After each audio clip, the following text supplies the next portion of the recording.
continuing our conversation with our resident expert and genius, George Rasley. He is talking to us a little bit about a travesty that is underway. If the Biden administration can pull it off, it will have engaged in the largest surrender of our sovereignty, I believe, in our nation's history. Voluntary sovereignty surrender, that is. So, George, you've studied, I think, the cumulative effects on our society, on our people, on our children, on our freedoms as a result of the kinds of things Dr. Tedros, no medical doctor, by the way, prescribed to respond to the COVID-19 pandemic 2 years or so ago, pretty much as directed to do so by his masters in Beijing. Give us a flavor of what that would mean if he were, in fact, able now to tell us what is a public health emergency of international concern entirely on his own, Yeah. and then what we must do about it, which is the plan for the Team Biden amendments. Yeah. Well, what it would enable the WHO to do is tell us, for example, oh, too dangerous to have in person elections. We're going to have to go to universal mail in ballots. Oh, too dangerous to open up your consumer economy to have people dining in person in restaurants and going to stores. Got to shut down things like they are in Shanghai, where they literally have built cages around apartment blocks so that people cannot get out. And they have, Welded shut their gates yeah, in some instances. and they welded them shut. They have people, in essence, a police force out in moon suits to arrest anyone, and they arrest them with great prejudice, I might add, Indeed. um, who ventures out outside these lockdowns. So you're putting this guy who's a red Chinese puppet in charge of not just our economy, but our elections, our own personal freedoms. You're literally giving one guy the power, a guy, I might add, who is no friend of the United States, the power A to communist. once again destroy our economy.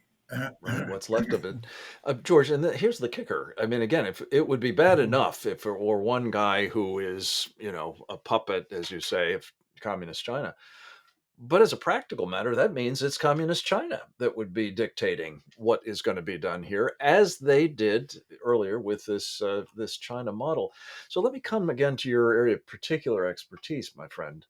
Um, we've seen this movie before, I guess is the hackneyed phrase, but we're now seeing not one but two very important documentaries rigged uh, by David Bossie and his team at Citizens United, and Dinesh D'Souza's new film with Catherine Engelbrecht of True the Vote entitled 2000 Mules.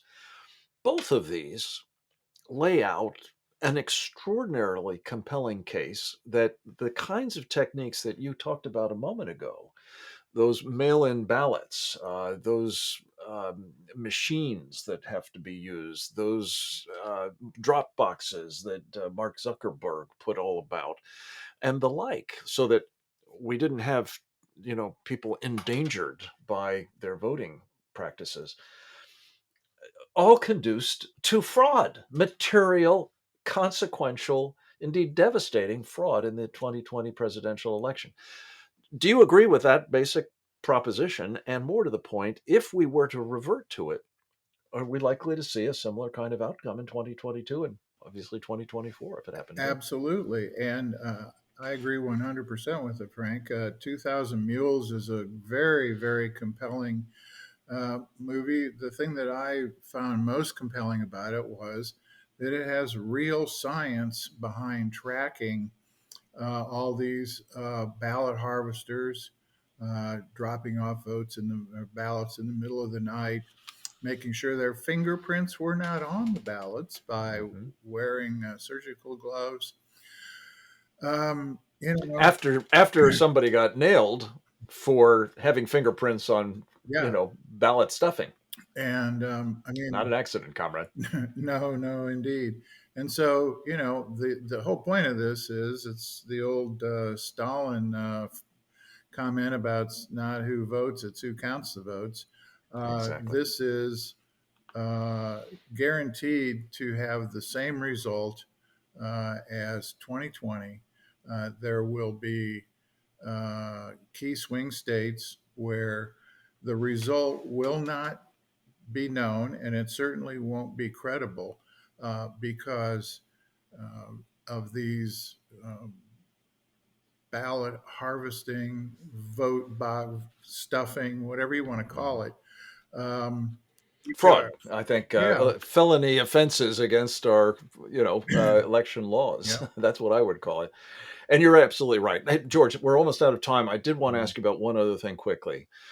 A dear mutual friend of both of ours, Ginny Thomas, married to Justice Clarence Thomas, is among the spouses and family members and members of the Supreme Court who are now being directly threatened, seemingly with the acquiescence, to put it charitably, of the Biden administration to mobs of people ostensibly upset about abortion, but seemingly having other agendas in mind. In 40 seconds, tell us what's going on here. What are the risks for our country if it's not checked? Well, what's going on is exactly what went on when Democrats employed their previous version of their armed direct action wing, the Ku Klux Klan. And all of these laws that were passed prohibiting intimidating federal judges and other federal officials were passed to fight the Klan, which of course was the armed wing of the Democrat Party. Now here we are back again. The armed wing of the Democrat Party is pulling the same things, and Biden is not only not enforcing the law, you've got the press secretary up there encouraging people to do this from the White House podium. Yes, this is outrageous. It must stop. I Mhm. want you back next week, George, to talk about what we do about it. I want the rest of you back tomorrow here at Securing America. Thank you for joining us for today. And I hope when you are able to, you will be back with us for more. Until then, this is Frank Gaffney. Go forth and multiply.